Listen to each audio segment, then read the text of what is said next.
দর্শক, রাজধানীর ever care হাসপাতালে রয়েছেন আমাদের বিশেষ প্রতিনিধি মিরাজ হোসেন গাজী। সরাসরি কথা বলছি তার সঙ্গে। মিরাজ, এভার কেয়ার হাসপাতালের এই মুহূর্তের পরিস্থিতি আমাদের জানাবেন। এই মুহূর্তের পরিস্থিতি, কিছুক্ষণ আগে তারেক রহমান তিনি এভার কেয়ার হাসপাতাল থেকে বের হয়েছেন। তার মায়ের সাথে দীর্ঘ 17 বছর 3 মাস পর মা ছেলের দেশের মাটিতে দেখা।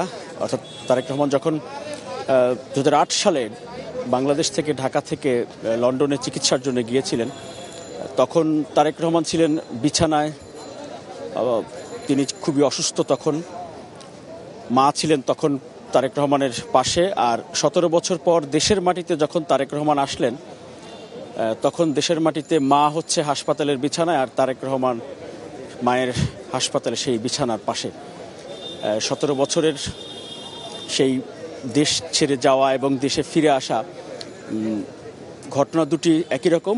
মায়ের জায়গায় সন্তান, সন্তানের জায়গায় মা, যেই বিষয়টি আসলে অনেকেই এখানে আলোচনা করছিলেন, অনেকেই সেই বিষয়টি নিজেদের মতো করে চিন্তা করছিলেন। কারণ মা সন্তানের এই দৃশ্যটি যে কারো কাছে নিশ্চয়ই খুবই আবেগঘন একটি পরিবেশ, এবং যে কারো মনেই হয়তো এটি খুবই নাড়া দেবে। যে কারণে তারেক রহমান যখন এখানে এসেছিলেন, তখন নেতাকর্মী সমর্থকদের মাঝে যে উচ্ছ্বাস ছিল, তারেক রহমান যখন হাসপাতাল থেকে বের হয়ে যাচ্ছিলেন, তখন আসলে সেই উচ্ছ্বাস অনেকের মাঝেই ছিল না। তখন অনেকেই কিছুটা ভারাক্রান্ত কেউ কেউ ছিলেন। মূলত এখন আসলে তারেক রহমান চলে যাওয়ার পরে নেতাকর্মী সমর্থকরা তারাও তারেক রহমানের গাড়ি বহরের সাথে গুলশানের দিকে রওনা দিয়েছেন। অনেকেই এখনও এভার কেয়ার হাসপাতালের সামনে আছেন।